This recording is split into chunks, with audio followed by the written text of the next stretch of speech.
Assalamualaikum warahmatullahi wabarakatuh. Kami dari kelompok 8 ingin mempresentasikan hasil diskusi kelompok kami yang beranggotakan saya Dino Aditya Saputra, yang kedua Reza Adi Nugroho, yang ketiga Putri Nur Ailisa, yang keempat Sinta Yuni Arinda. Kami akan menjelaskan hasil diskusi yang bertemakan teori belajar kognitif dan akan dibacakan oleh Putri. Teori pendidikan kognitif adalah suatu teori belajar yang lebih mementingkan proses belajar daripada hasil belajar. Teori belajar kognitif difungsikan sebagai cara untuk menyelesaikan masalah simpel dalam pembelajaran seperti menghafal dan juga menyelesaikan masalah rumit seperti menganalisa. Teori belajar kognitif juga memiliki prinsip umum, yaitu aktivitas belajar merupakan perubahan pada sistem mental individu atau perilaku. Belajar merupakan aktivitas untuk menguasai materi dan catatan. Langkah-langkah atau proses dalam belajar lebih esensial daripada hasil. Materi yang digunakan dalam teori pembelajaran kognitif ini dikategorikan menjadi bentuk yang lebih kecil dan dipisahkan akan menghilangkan esensi pengetahuan. Dalam teori pembelajaran ini, keaktifan siswa menjadi hal yang paling esensial. Setiap siswa berhak mengembangkan ide-idenya yang bervariasi, karena hal itu sangat menentukan dalam proses melangkah selanjutnya. Selanjutnya yaitu bagaimana perkembangan kognitif menurut Piaget. Perkembangan kognitif merupakan suatu proses genetik, artinya proses yang didasarkan atas mekanisme biologis dari perkembangan sistem syaraf. Semakin bertambah umur seseorang, semakin kompleks pula susunan sel syarafnya dan semakin meningkat pula kemampuannya. Menurut Muhaimin dan kawan-kawan pada tahun 2012. Sehingga ketika dewasa, seseorang akan mengalami adaptasi biologis dengan lingkungannya yang menyebabkan adanya perubahan-perubahan kualitatif di dalam struktur kognitifnya.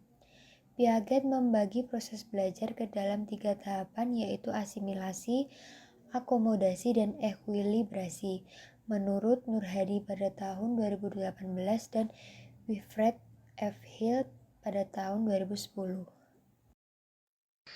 Yang berikutnya adalah tahap-tahap dalam perkembangan kognitif. Yang pertama, tahap sensori motor, anak usia lahir sampai dengan 2 tahun. Yang kedua, tahap preoperasional, anak usia 2-8 tahun. Yang ketiga, tahap operasional konkret, anak usia 7 atau 8 tahun sampai dengan anak berusia 12-14 tahun. Yang keempat yaitu tahap operasional formal, anak usia 14 tahun lebih. Pandangan tentang belajar. Pikiran yang berada pada diri manusia adalah alat yang sangat bermanfaat dalam pembuatan makna dari suatu objek atau stimulus. Proses pengamatan terhadap objek dapat berlangsung secara sadar atau tidak, bahkan biasa dilakukan setengah sadar. Bab ini menjelaskan tentang teori belajar kognitif, terutama dari belajar materi verbal yang bermakna. Pengkajian terhadap teori belajar kognitif memerlukan penggambaran tentang perhatian, memori, elaborasi, rehearsal, pelacakan kembali, dan pembuatan informasi yang bermakna. Psikologi kognitif menyatakan bahwa perilaku manusia tidak ditentukan oleh stimulus yang berada di luar dirinya, melainkan oleh faktor yang ada pada dirinya sendiri. Selanjutnya, ada prinsip belajar kognitif. Prinsip belajar kognitif dibagi menjadi 3. Yang pertama, belajar aktif akan menghindarkan siswa dari kebosanan. Kedua, belajar lewat interaksi sosial manusia. Dan yang ketiga, belajar lewat pengalaman sendiri. Pada pembelajaran ini, proses mencari ilmu dilakukan secara tidak sengaja. Jadi, siswa tidak terpaksa untuk belajar. Selanjutnya yaitu implikasi dalam belajar.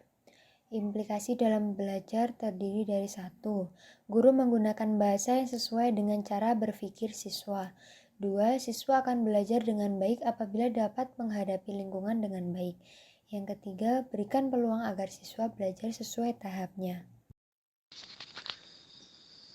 Kesimpulan, teori belajar kognitif adalah teori belajar yang lebih mementingkan proses belajar daripada hasil belajarnya.